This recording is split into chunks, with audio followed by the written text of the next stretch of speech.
We have covered the work of Gouverneur Morris in episodes 107 and 263. Today we will review The Pagan's Progress, his 1904 prehistoric novel of the evolution of prehistoric man's conception of the soul and the hereafter. In the beginning, Old One-Eye is sitting in his cave, when he is confronted by Stronghand the hunter and Fishcatch the net-maker. They both wish to have his daughter Maku for a mate, the one offering great clubs for the hunt, the other fish nets, which really the old man has more use for. But he wants both and cannot decide between them. As the two young men argue with each other, they sense the approach of No Man. No Man is called No Man because he does not do any of the things a man does, and thus is No Man. He scratches pictures onto bones, and he had brought a great bone detailing the life and exploits of Old One-Eye in his youth, seeking for Maku as well. The two other young men beat him within an inch of his life, steal his bone, and then, after Stronghand kills Fishcatch, he gives Old One-Eye and receives Maku, beating her senseless before dragging her to his cave. No Man is seething and wishes for revenge, and as luck would have it, after lightning splits a tree near his cave, he manages to form the very first bow, and after bargaining for flint with No Foot the flint maker, he's in possession of arrows as well. Using the bow in his cunning, he makes She-Wolf, who had beaten off the advances of all others, his mate.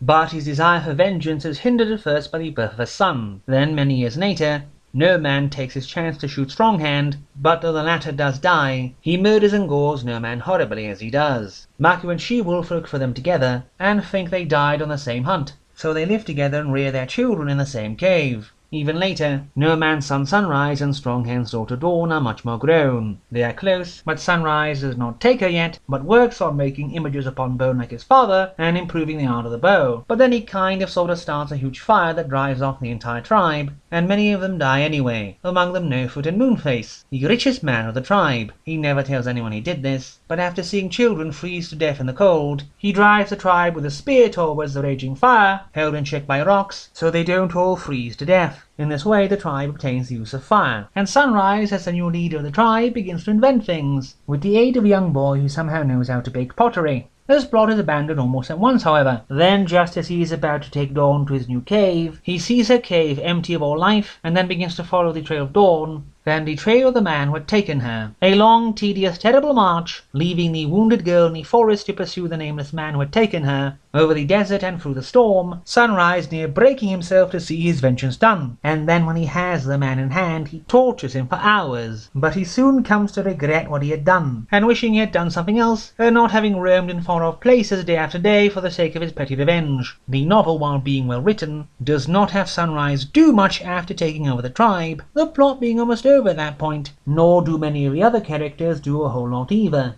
Moonface is never shown alive, and the pottery boy appears on 2 pages. Dawn especially gets very little to actually do, and so the ending may sound a bit hollow.